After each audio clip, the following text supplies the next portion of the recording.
I read Jane Eyre. I really liked it, and it was very well written. And then I got to Wuthering Heights, and I don't know, it felt like I was reading something by written by an amateur. Why are people liking this? Am I supposed to like this? When compared to Jane Eyre, have you read Jane Eyre? I don't think that is that good of a novel. Hello everybody, and welcome back to my channel and to my long promised video on Wuthering Heights.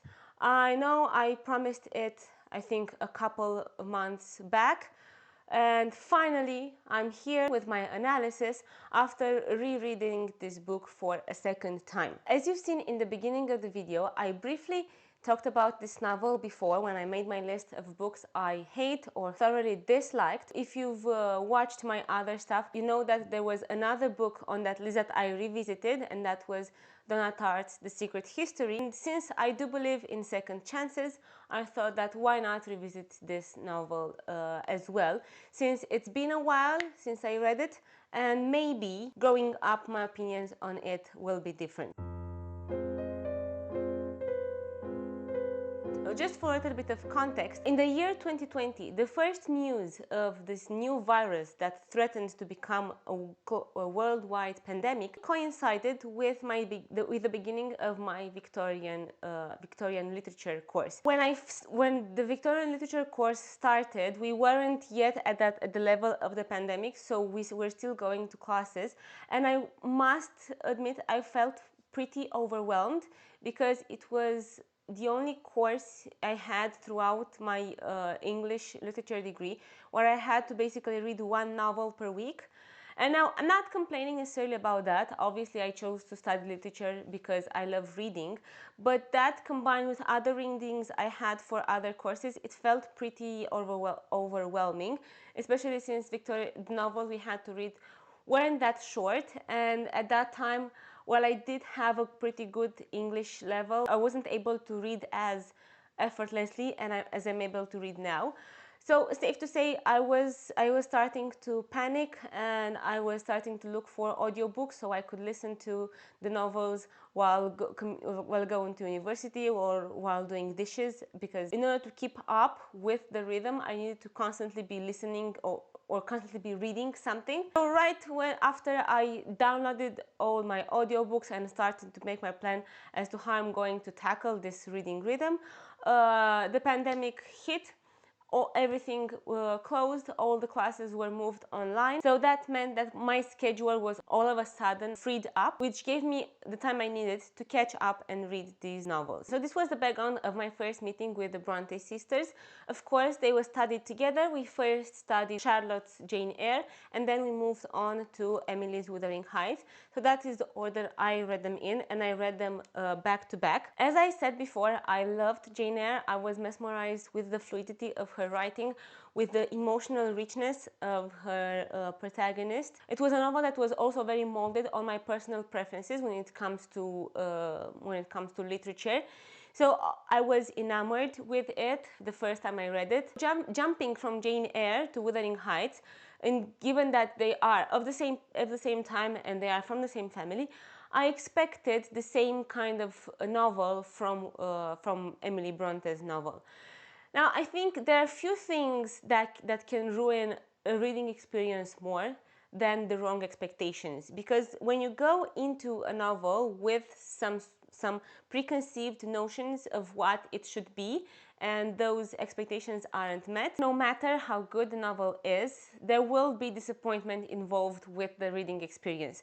And that was definitely my experience with Wuthering Heights. Keep in mind, if I remember it correctly, the Brontë sisters were studied towards the end of my semester, so they were the last authors we talked about and we studied in this lecture. So I've already been through all these Victorian authors. They have kind of a similar structure to their novels, and it's in a way very predictable. So when you go into a Charles Dickens novel, or when you go into a Jane Austen novel, you pretty much know what you're gonna get. With Wuthering Heights, I expected the same predictability, but I obviously was met with something very different, which in turn made me feel disappointed and made me judge the book really harshly. And judge it I did. If I were to summarize my thoughts at that time, I thought first that it was confusing, which is fair enough. I also found it messy. I found the choice of narrator a poor one. Why would you deprive your reader of direct access to your character's mind? Why have a dull and uninteresting servant tell the story to an outsider that doesn't understand anything about the protagonist? If they cannot understand the depth of Heathcliff and Catherine, how am I, as the reader, supposed to do so, given that I see the story through their perspective? And my answer to that was simply that Emily wasn't able of conveying the same range of emotion in her characters, so she chose this kind of narrative frame to distance herself from the characters as like a cop-out in order to avoid having to go deep into the psychology and the emotions of her protagonists. Yeah. While all this was going on in my head, I never really got a chance to discuss it either with my colleagues or with my professor, because again, the pandemic, we were all isolated in our houses. I vaguely remember our professor talking about how it was revolutionary and genius for some reason. It wasn't part of my exam, so I just tagged it as the only Victorian novel I didn't like and pretty much forgot about it until I mentioned it again on that list of books I hate. Now, I'm not embarrassed to say, or maybe I'm a little embarrassed to say, that I thought at that time I was pretty edgy with my take on Wuthering Heights, and I thought I was quite cool for going against the general opinion, because I've only seen people saying how wonderful this book is and how amazing this novel is and how they love it for its intensity. So safe to say I felt pretty special going against the grain. Whether I was edgy or not, that's not necessarily relevant, but I surely was ignorant, because just a little research into how the novel was received when it was published and after that would have revealed that my opinion was by no means original, and it was actually quite in trend with what people believed of the novel at the time of its publication. And I'll read some opinions I found in an article called Wuthering Heights and the Critics. The success is not equal to the abilities of the writer, chiefly because the incidents and persons are too coarse and disagreeable to be attractive, the very best being improbable with a moral taint about them, and the villainy not leading to results sufficient to justify the elaborate pains taken in depicting it. The execution, however, is good, grant the writer all that is requisite as regards matter, and the delineation is forceful and truthful. Repellent book in which the powers are not only premature but are misdirected, and in which the characters are devoid of truthfulness, are not in harmony with the actual world, and have therefore but little more power to move our sympathies than the romances of the Middle Ages or the ghost stories which made our grandmas tremble. The novel missed popularity by general painfulness of situation, by clumsiness of construction, and by absence of the astonishing power of realization manifest in Jane Eyre. In point of style, it is superior, but it is the nightmare of a recluse, not a direct representation of fact seen by a genius. So as you can see, I think these people managed to put into words my critique much more eloquently, and it also proves that I wasn't original at all in my opinion of Wuthering Heights.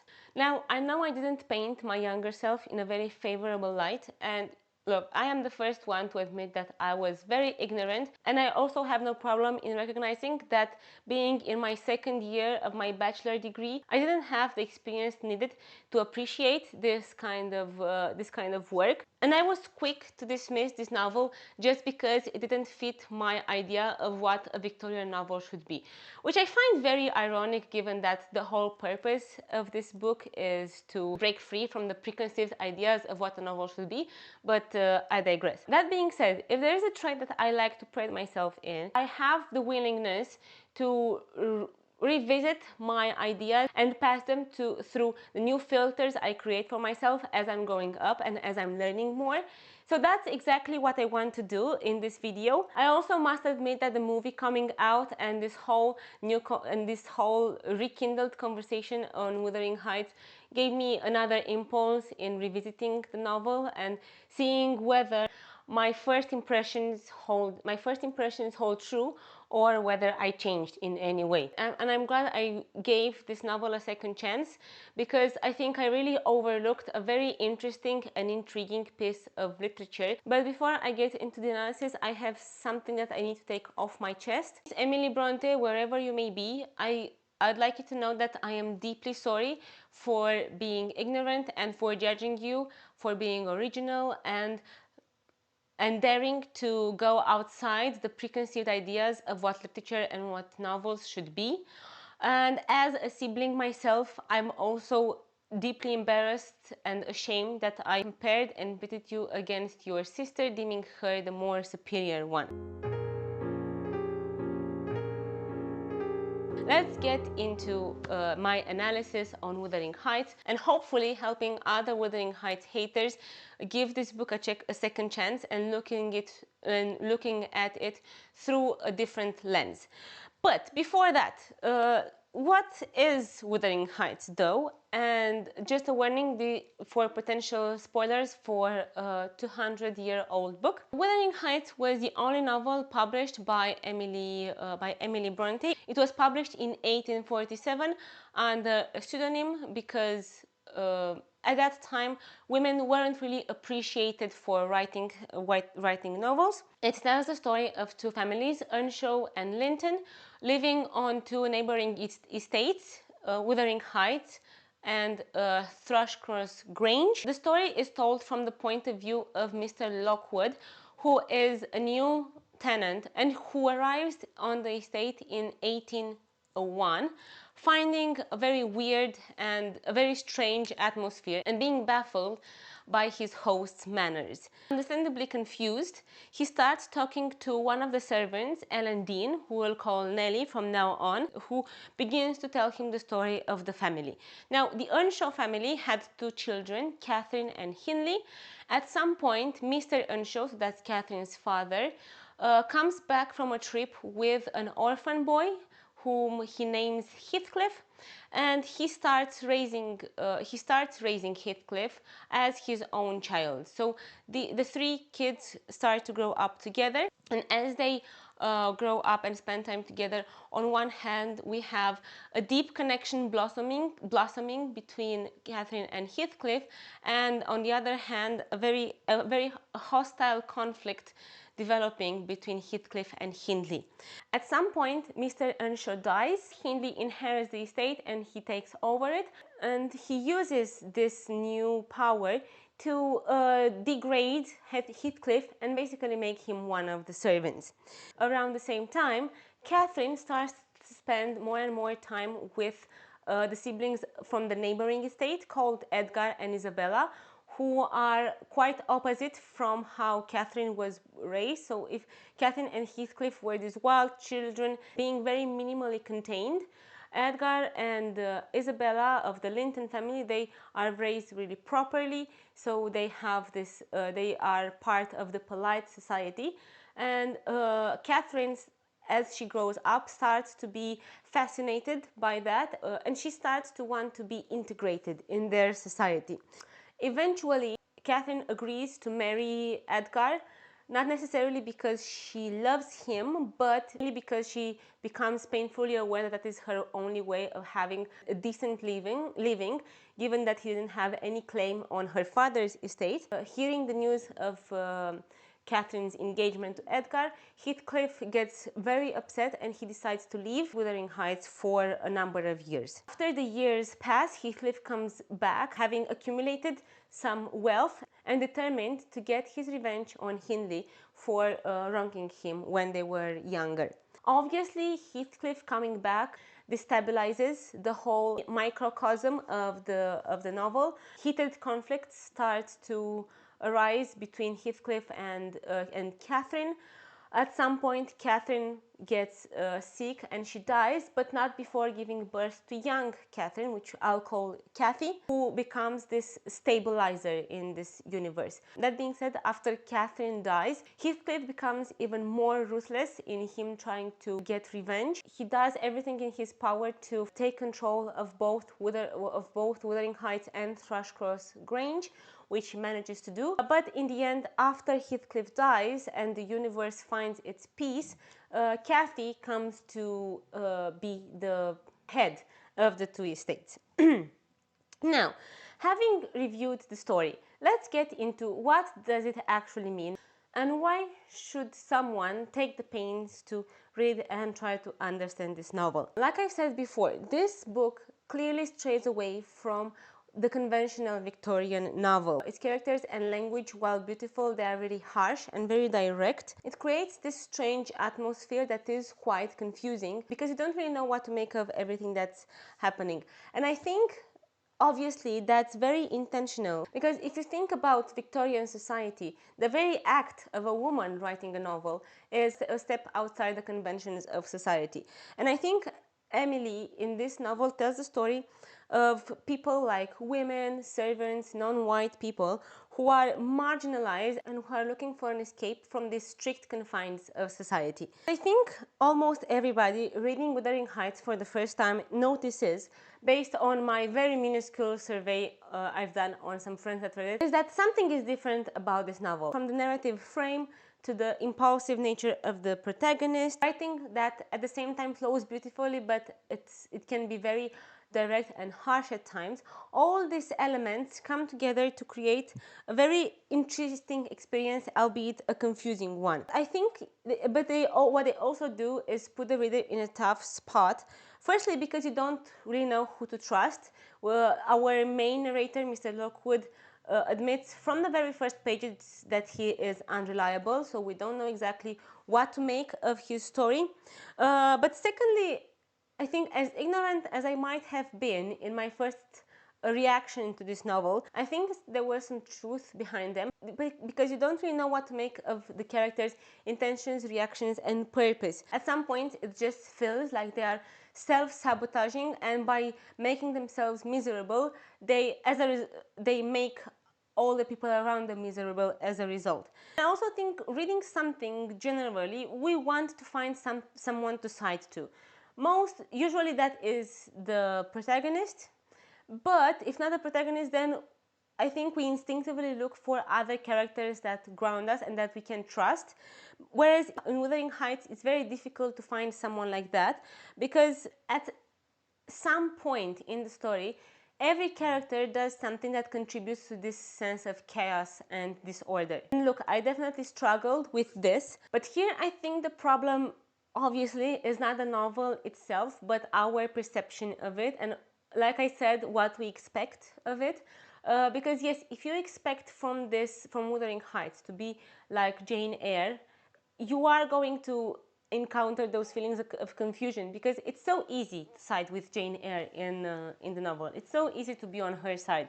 But as I said, in Wuthering Heights, the protagonists have something that makes them unlikable at some point of the story. That being said, maybe we shouldn't look at Wuthering Heights as a novel, but we should look at it as something else. And what is that something else, you might ask? Well, what if we think of it as a myth that Emily Brontë chose to say in the form of a novel? So instead of saying it like an epic poem, she chose to put it in this shape of a novel. It is the myth of how culture came about, and specifically of how 19th century society occurred. The tale of where tea tables, sofas, crinolines, and parsonages like the one at Haworth came from. Because it is so ambitious a myth, Wuthering Heights has the puzzling self-containment of a mystery in the old sense of the word, the sense of mystery plays and Eurasian mysteries. Locked in by Lockwood's uncomprehending narrative, Nellie Dean's story, with its baffling duplications of names, places, and events, seems endlessly to reenact itself like some ritual that must be cyclically repeated in order to sustain, as well as explain, both nature and culture. So Wuthering Heights doesn't just tell the story of these intense people whose passions drive them towards madness, but rather it is the myth of how culture was created. And Emily uses this microcosm of her novel to illustrate that better, and it takes us through the process of having this original mother, who is a daughter of nature, who drinks the poison of culture, and as a result of that gets split into two houses, those houses being Catherine and Heathcliff. So that is also why Catherine's feelings for Heathcliff transcend brotherly or romantic love, because they are literally two divided halves. I think this gives a better understanding of that very famous quote that everybody quotes when Catherine says that he's more myself than I am. It's not just about Catherine feeling that she's understood by Heathcliff, but they're both part of the same whole that was split as a result of culture. Seeing Wuthering Heights as a myth gives us a new perspective through which we can look at the characters. Because if you think of characters in myths and in legends, and the first thing that comes to mind is Greek legends and Greek epic poems, they're not as well-rounded as characters in novels generally are. They lack a certain kind of completeness about them. Their behavior can also be incomprehensible through a human lens. So if you think about all the stories of Zeus transforming himself in different animals so he can be with all these beautiful girls, again, this is not something that we as humans can understand and can pass through our moral compass. So seeing Wuthering Heights as a myth determines us to look at Catherine and Heathcliff like we would look at the legend of Zeus.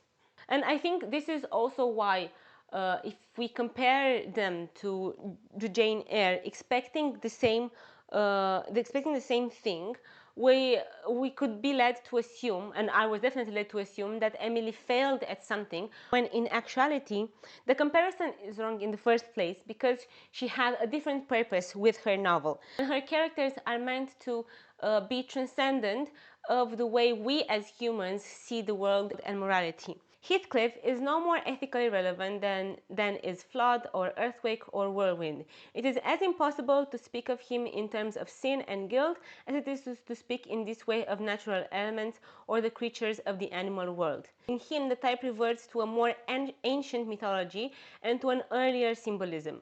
Wuthering Heights so baffles and confounds the ethical sense because it is not informed with that sense at all. It is profoundly informed with the attitudes of animism, by which the natural world, that world which is other than and outside of the consciously individualized human. Seeing it through this lens of a myth, having a framing device doesn't create a distance between us and the characters, like I previously thought, but it actually brings us closer, because it puts this myth and this legend of natural forces into a very comprehensible story. And not only that, but the framing device gives us what I now consider one of the most fascinating characters of Wuthering Heights, and that is Nellie Dean. She's fascinating first and foremost because she is a servant, but she's educated, and I'll always have a soft spot for storytellers. But more than that, if you think about it, Nellie is able to relate to Catherine and Heathcliff on a very deep and essential level. And what I mean by that is that they were all raised as equals. And Nellie mentions that in the novel too, that when they were little kids, they were raised as equals. There was no barrier imposed by society between them. They were all at the same level. So as they grow up and they're placed in these very restrictive roles, each of them tries to find a way to kind of escape it or to deal with it. So Catherine marries Edgar to ensure a decent life for herself. Heathcliff's solution is to leave and make a fortune so he can take over Wuthering Heights as a revenge. Nellie, however, seeing as she was a woman, she couldn't hope for the same freedom Heathcliff had in leaving. Obviously, she couldn't hope to marry someone like Edgar, so her only solution was to reclaim power within the role that she was assigned, that of being a servant. And if you think about it, as far as servants go, Nellie does have it pretty well. She is pretty powerful in her role, and she is in a way commanding the household from behind the scenes. This makes her determined to hold on to this role and do whatever it takes to keep it this way. That's why sometimes maybe she acts dishonestly, and I think it's purely a self-preservation act, because as good as her role is, she is also painfully aware that she could lose everything at one of her master's whim. So obviously she tries to please them in all the ways she can, and given that her masters have conflicts between them, obviously she will have to say and do contradicting things, but her only purpose for that is to preserve her role. The connection between Nellie and Heathcliff, I think, is very beautifully shown in this scene. And now that we've done washing and combing and sulking, tell me whether you don't think yourself rather handsome. I'll tell you I do. You're fit for a prince in disguise. Who knows but your father was Emperor of China and your mother an Indian queen, each of them able to buy up with 1 week's income Wuthering Heights and Thrushcross Grange together. And you were kidnapped by wicked sailors and brought to England, where I, in your place, I would frame high notions of my birth, and the thought of what I was should give me courage and dignity to support the oppression of a little farmer. So in this scene, not only does Nellie try to cheer Heathcliff up, but I think she's also projecting her own hopes onto Heathcliff, because her origins aren't unknown. She is born as a servant, so she is forever destined to fulfill that role. But Heathcliff has this advantage of anonymity, so he could make of himself whatever he would want. So he could invent this fairy tale of being stolen away from his parents, who are king and queen. In this scene, Nellie almost desires the same anonymity and the ability to make up a great story of her origins. And I couldn't help but imagine Nellie as a little girl listening to fairy tales like Cinderella, where the servant girl is saved by the prince and she becomes a princess.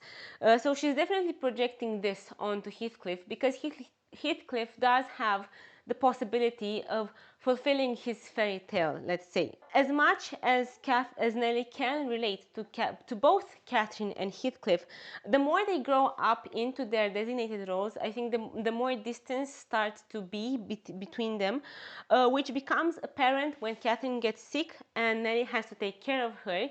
That is the point where we see the stark contrast between how each of them decided to deal with the confinement. Oh, I'm burning. I wish I were out of doors. I wish I were a girl again, half savage and hardy and free, and laughing at injuries, not maddening under them. Why am I so changed? Why does my blood rush into a hell of tumult at a few words? I'm sure I should be myself where I once among the heather on those hills. Open the window again, wide, fasten it open, quick, why don't you move? Because I won't give you your death of cold, I answered. You won't give me a chance of life, you mean, she said sullenly. However, I'm not helpless yet. I'll open it myself. As we can see in this scene where Catherine was really sick and she was nearing the end of her life, she has this burning desire to escape, to get free, and we have obviously this motif of the window representing the escape towards this wild world of nature Catherine wants to go back to. And Nellie, who tries to contain her. Now, it's easy to see Nellie as part of the oppressive powers and part of the system that wants to contain Catherine. But again, we cannot forget that for her, pleasing these powers and perpetuating this oppression is part of her survival. So it's not that she doesn't want to see Catherine free, but letting her be free means putting herself in danger, which she isn't willing to do because she has to fend for herself. Now, the last relationship I want to talk about, and I left it for the end, is the relationship between Catherine and Heathcliff. And I've mentioned briefly before that it transcends our understanding of a conventional love story, because again, they're not meant to be human figures, but they're meant to be mythological figures. So again, we cannot fully understand their relationship through our lens of human love. But what we can see is that there is between them this deep understanding that they're not part of this world, and while they desire and are meant to exist outside of it, there's no way for them to do that, and they can only exist within the confines of this very restrictive and moral world. And what brings the chaos in Wuthering Heights is these two passionate mythological figures trying to contain themselves into these restrictive little boxes. And it all starts with Catherine starting to be fascinated by the Lintons, wanting to be part of their world. But this fascination brings with it this very difficult decision she has to make eventually, of either staying with Heathcliff, most likely living a life of poverty, or marrying Edgar for a life of stability. We see a clear window into Catherine's difficulty and Catherine's conflict between these two sides when she talks to Nellie. And as you can see, Nellie is a binding element. Everybody comes and talks to her, and she's the one who puts everything together and holds the story together. So when Catherine comes to talk to Nellie about marrying Linton, we have this glimpse into her feelings. She says about Linton, and he will be rich, and I shall like to be the greatest woman of the neighbor, and I shall be proud of having such a husband. But while she has made her mind, she has decided that the only way for her to continue having a good life is by marrying Edgar. She is also painfully aware of her feelings to Heathcliff, and she regrets having him being inferior to her. I was only going to say that heaven did not seem to be my home, and I broke my heart with weeping to come back to earth. And the angels were so angry that they flung me out into the middle of the heath on top of Wuthering Heights, where I woke sobbing for joy. That will do to explain my secret, as well as the other. I've no more business to marry Edgar Linton than I have to be in heaven. If the wicked man in there had not brought Heathcliff so low, I shouldn't have thought of it. It would degrade me to marry Heathcliff now. So he shall never know how I love him, and that not because he's handsome, Nelly, but because he's more myself than I am. Whatever our souls are made of, his and mine are the same, and Linton's is as different as a moonbeam from nighting or frost from fire. What we can clearly see is that Catherine, like Heathcliff, is this being that comes from outside of our culture, outside of our civilized perception of what morality is, and she is forced to fit within these. I didn't talk very much about young Cathy. What I will say about her is that I think the way I see it, this wild ride and the chaos that was brought about by Heathcliff and Catherine, young Cathy is born to be a stabilizing element, and in a way, in her, I think there is a newfound balance between the natural world and the civilized world, and I think you could see it as Heathcliff and Catherine paving the way for Cathy to come and become the owner of the two estates and become the stabilizing element. So I really liked her, and I definitely felt once Cathy came in the story, I felt like this feeling of relief, because I could finally relate to someone. In conclusion, I'd like to read another quote from Virginia Woolf talking about Jane Eyre and Wuthering Heights, because I feel like she encapsulates the difference between them very well, and obviously it's Virginia Woolf, so she knows how to use words. Wuthering Heights is a more difficult book to understand than Jane Eyre, because Emily was a greater poet than Charlotte. When Charlotte wrote, she said with eloquence and splendor and passion, I love, I hate, I suffer. Her experience, though more intense, is on a level with our own. But there is no I in Wuthering Heights. There are no governesses. There are no employers. There is love, but it is not the love of men and women. Emily was inspired by some more general conception. The impulse which urged her to create was not her own suffering or her own injuries. She looked out upon a world cleft into gigantic disorder and felt within her the power to unite it in a book. I think that pretty much summarizes everything I've been trying to say in this video. I know I'm not as eloquent as Virginia Woolf, that's why I wanted to end with her, and that pretty much my analysis and my journey into trying to understand Wuthering Heights. I said at the beginning that I'll tell you at the end whether I liked it or not, and to be honest, I don't think I can answer that question now. Liking something is something very personal and very subjective, and now after I've done all this research, I'm definitely able to appreciate Wuthering Heights. I definitely enjoyed it as a story, and I definitely find it fascinating, and I want to continue reading about it, discussing about it. So please don't hesitate to leave me comments of what you thought about Wuthering Heights, if you think what I found of it makes sense, and if it helps you put it in this new light. But when it comes to liking it, it's very difficult to live out literary criticism side and just put myself as I am, as a human, in front of this piece of art and see what I feel of it. Definitely elements I like about it, and like I said, I really loved Nellie Dean as a character. So funny that my first time reading it, I thought her dull and uninteresting, because she's obviously far from that. I genuinely don't know how to answer this question. I don't know whether or not I liked this book. I think I need to take some distance from it and come back to it in a couple of years, but only as a reader. But for now, again, definitely I do appreciate it.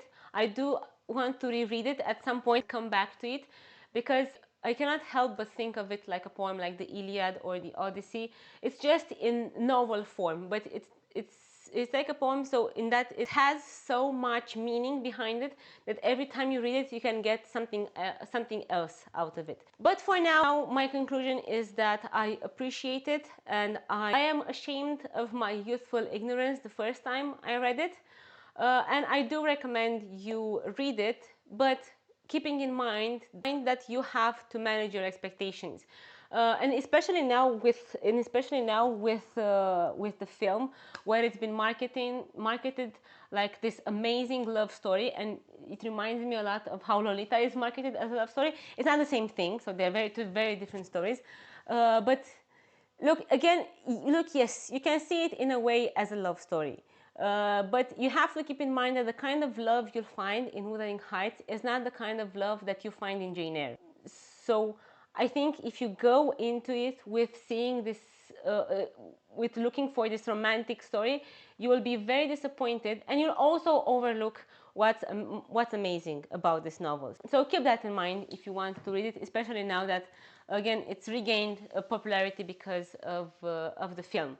That being said, thank you for tuning in and listening to me giving a second chance to this novel, and hopefully I'll see you in my next video. Bye!